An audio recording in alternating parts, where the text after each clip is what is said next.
ধরুন দুই বন্ধু একটা চুক্তি করলো। চুক্তিতে লেখা আছে তোমাকে এটা করতে হবে, ওটা করতে হবে, সেটা করা যাবে না। আর আমার জন্য আমি দেখব কি করা যায়। এই চুক্তি কি সত্যিই বন্ধুত্বের, নাকি এটা একটা দখলদারির দলিল, যেটাকে শুধু ভদ্রতার মোড়কে মুড়িয়ে পড়িয়ে দেওয়া হয়েছে? মার্কিন যুক্তরাষ্ট্রের সাথে বাংলাদেশের সই করা পারস্পরিক বাণিজ্য চুক্তি ART পড়লে ঠিক এটাই মনে হবে।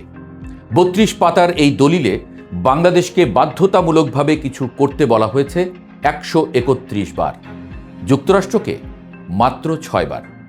আর যে সরকার এই দলিলে সই করেছে তারা করেছে জাতীয় নির্বাচনের মাত্র 3 দিন আগে।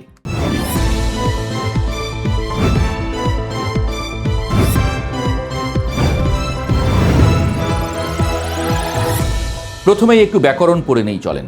ইংরেজিতে শ্যাল মানে বাধ্যতামূলক, উইল মানে ইচ্ছাধীন।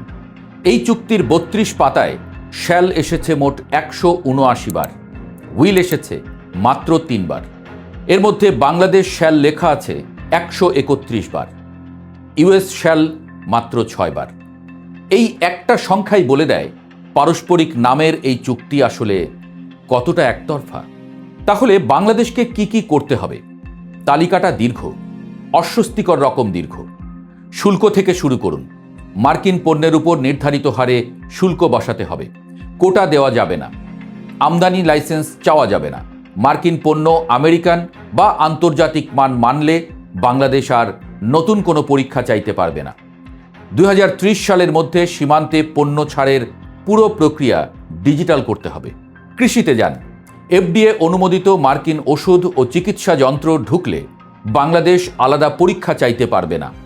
মার্কিন গাড়ি ও যন্ত্রাংশের ক্ষেত্রে বাড়তি অনুমোদন লাগবে না। GMO বা জৈব প্রযুক্তি পণ্যের ক্ষেত্রে চুক্তি কার্যকর হওয়ার 24 মাসের মধ্যে নীতি করতে হবে, যাতে মার্কিন পণ্য নতুন পরীক্ষা ছাড়াই ঢুকতে পারে। বার্ড ফ্লু ধরা পড়লে পুরো অঙ্গরাজ্য থেকে পোলট্রি বন্ধ করা যাবে না, শুধু আক্রান্ত এলাকার 10 কিলোমিটারের মধ্য থেকে নিষেধাজ্ঞা সীমিত রাখতে হবে। ভাবুন একটু, বাংলাদেশের মানুষের স্বাস্থ্য নিরাপত্তার সিদ্ধান্ত এখন থেকে নেবে মার্কিন কৃষি বিভাগ। মেধাসত্ত্ব, সেবা ও ডিজিটাল খাতে যা করতে হবে সেটা আরও ভারী।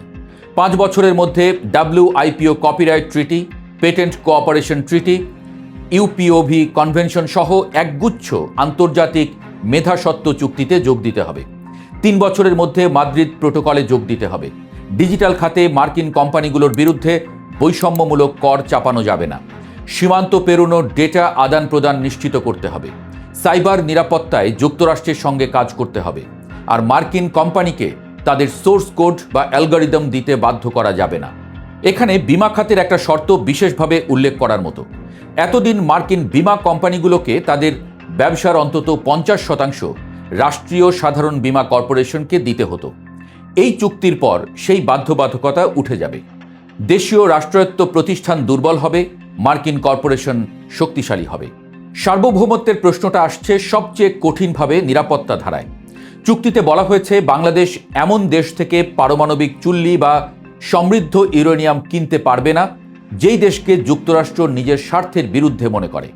বাংলাদেশের রূপপুর পারমাণবিক প্রকল্প রাশিয়ার বিনিয়োগ আছে। এই রাশিয়াকেই যুক্তরাষ্ট্র বিবেচনা করে নিজের স্বার্থের প্রতিপক্ষ হিসেবে।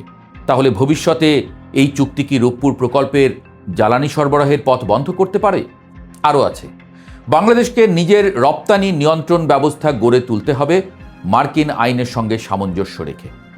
যুক্তরাষ্ট্রের নিষেধাজ্ঞা ভঙ্গ করতে পারে এমন লেনদেন ঠেকাতে বাংলাদেশ কাস্টমস ও ব্যাংকিং তথ্য ওয়াশিংটনের সাথে ভাগ করতে হবে। বন্দর ও জাহাজের ডিজিটাল নিরাপত্তা নিশ্চিত করতে হবে, যেন বিদেশি সরকার অননুমোদিতভাবে ঢুকতে না পারে। কোন বিদেশি সরকার সেটা অবশ্য চুক্তিতে বলা নেই, কিন্তু চীন যদি এই তথ্যে ঢোকার চেষ্টা করে সেটা ঠেকানোর দায় বাংলাদেশের। আর সেই ব্যবস্থা কার নির্দেশে সেটা আর বলার অপেক্ষা রাখে না। বিনিময়ে বাংলাদেশ কি পাচ্ছে? মূলত একটাই, পোশাক খাতে শূন্য বা কম শুল্কে মার্কিন বাজারে প্রবেশের সুযোগ। কিন্তু সেটাও শর্ত সাপেক্ষ। কতটুকু সুবিধা পাবে বাংলাদেশ সেটা নির্ভর করবে বাংলাদেশ যুক্তরাষ্ট্র থেকে কতটা তুলা, কৃত্রিম তন্তু বা কাঁচামাল কিনছে তার উপর। অর্থাৎ মার্কিন পণ্য কিনলে মার্কিন বাজারে সুবিধা পাবে, না কিনলে সুবিধা কমবে। এটাকে পারস্পরিক বললে বরং হাসি পায়, অর্থনীতিবিদরা বারবার বলেছেন এই চুক্তি গ্রহণযোগ্য সমাধান নয়, আলোচনার পথ খোলা রাখা দরকার ছিল। সংসদ সদস্য রুমিন ফারহানা চুক্তি বাতিল চেয়েছেন। একাধিক রাজনৈতিক দল প্রতিবাদ করেছে, কিন্তু ইউনূস সরকার তাতে কোনো কান দেয়নি।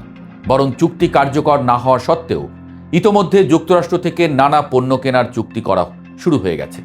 এই চুক্তি কবে সই হয়েছে তারিখটা মনে রাখার মতো, 9 ফেব্রুয়ারি 2026। জাতীয় সংসদ নির্বাচনের ঠিক 3 দিন আগে। দেশ যখন ভোটের প্রস্তুতিতে মগ্ন, সংবাদ মাধ্যম যখন প্রার্থী প্রচারণায় ব্যস্ত, জনমত যখন অন্যদিকে তাকানো, ঠিক তখনই সই হলো এই দলিল। আর 20 ফেব্রুয়ারি মার্কিন সুপ্রিম কোর্ট পাল্টা শুল্ক বাতিল করে দিল। অর্থাৎ যে চাপের মুখে চুক্তিটা করা হয়েছিল সেই চাপ আইনত অবৈধ হয়ে গেল। তাহলে প্রশ্ন হলো, এই তাড়াহুড়ো কিসের ছিল? নির্বাচনের ঠিক আগে গণতান্ত্রিক জনাদেশ ছাড়া, সংসদে বিতর্ক ছাড়া এই চুক্তি কার স্বার্থে হয়েছে? বাংলাদেশের মানুষ বছরের পর বছর ঘাম ঝরিয়ে গার্মেন্টসে কাজ করেছে। সেই শ্রমের উপর দাঁড়িয়ে দেশটা মাথা তুলেছে।